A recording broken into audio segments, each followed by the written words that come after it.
Awesome. Welcome to my lightning talk. Today we're going to talk about case study design according to Caitlin. So, why are case studies important? Well, first of all, they're important for getting a job. UX case studies are the foundation of an excellent UX portfolio and have a direct impact on how well you'll do in job interviews. They tell the story for you. UX professionals must demonstrate their thought process and have the ability to articulate design decisions. They also help you communicate. They represent how well you can communicate and not just what you did, but why you did it. Planning your case study. Choosing a topic. Which project should I turn into a case study? It can be so hard to choose. Some of the ways that you can choose the right case study are to first inventory. Create a project inventory. Start by listing all of the projects you've worked on along with some high-level details about each one. It's also a good idea if you aren't already doing this to start journaling. You want to start journaling each day while working on a project so that over time you can remember details that you would otherwise forget, and it'll help you write your case studies in the future. And step 3, select projects that match your skills. Aim to highlight projects you worked on, things that you want to get hired for. Make sure that you have a variety so that you can show off your various skills. And if you have a really large project, break it up into multiple case studies. All right, writing a good case study. Now that you have an inventory of projects to choose from and you've decided on a subject, it's time to move on to writing the actual case study. Step 1 of this process is to give your case study a descriptive title. Simon Pan is a designer that many blogs and articles fawn over. His case studies, especially his Uber case study, are looked at as a prime example of what to do. Using his Uber case study as an example here, you can see the difference between a bad title, an okay title, and an awesome title. The first example is bad because it doesn't really tell us what it's about. Okay, the company is Uber, but what did you do? The second example is okay because now we know he did a redesign for Uber, but what else? The awesome title tells us that he designed something called Uber Magic 2.0, perfecting the pickup for the rider app redesign. This tells me just in the title that he's thinking about the user and he's designing for the user who wants to be picked up and taken somewhere. It's just so much better worded.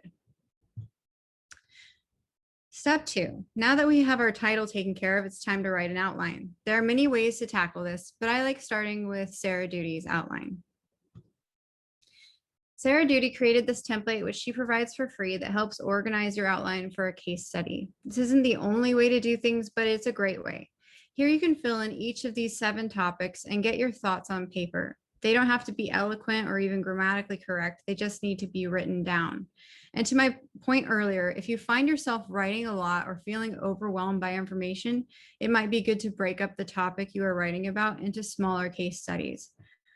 As our fearless leader, Aaron, would say, something as small as a button or an icon can be a case study all by itself, or something similar to that. Step 3, write out the details. The outline let you organize the big picture aspects of the project, but it's important to get more details in order to truly show your process and your thinking.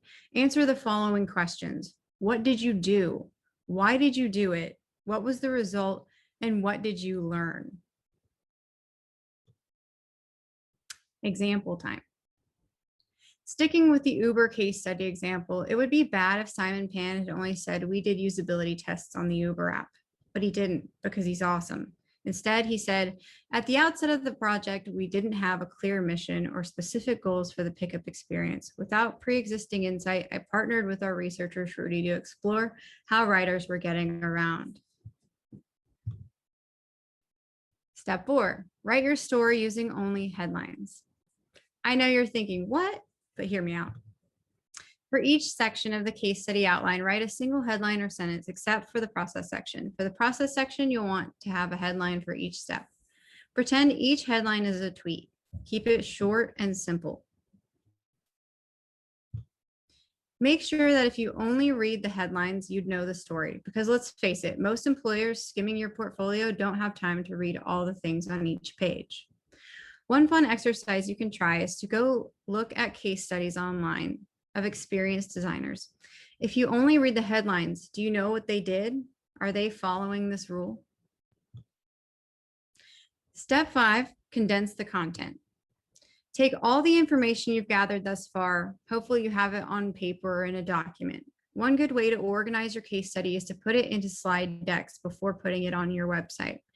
If you go the slide deck route, try these following steps. Step 1, give each headline a slide. These should be your main points. Then combine like headlines. If 2 headlines are about the same thing or go together, combine them onto one slide. Step 3, it's time to review your case study notes and pull the most important and relevant details. Put these details on the slide with the headline they support. And step 4, edit and review. Step 6, add images and deliverables. Do yourself a favor and don't add every single deliverable you have. This is a rookie mistake. Look at these images. Are they relevant to the case studies at all? No, but they are awesome. If this was my case study, these images would only lead to distract and confuse my users. Look at each slide and find the right images and deliverables to help support your story and better tell your story. This part of the process can be a lightning talk of its own, so I just have to cut it off here. Just be careful and very intentional about your visual choices. Is it adding to the story, or do you just feel like you need to show that you can make this deliverable? And then if it's not adding to the story, take it out. Now that you've finished and edited your content in the slide deck, you can now put it into your website. I highly advise usability testing your case study more than once to ensure it's clear and fulfilling its purpose. This is the end of my lightning talk. Thank you for watching. Also, here's the case study template I was talking about earlier for you to use. Any questions?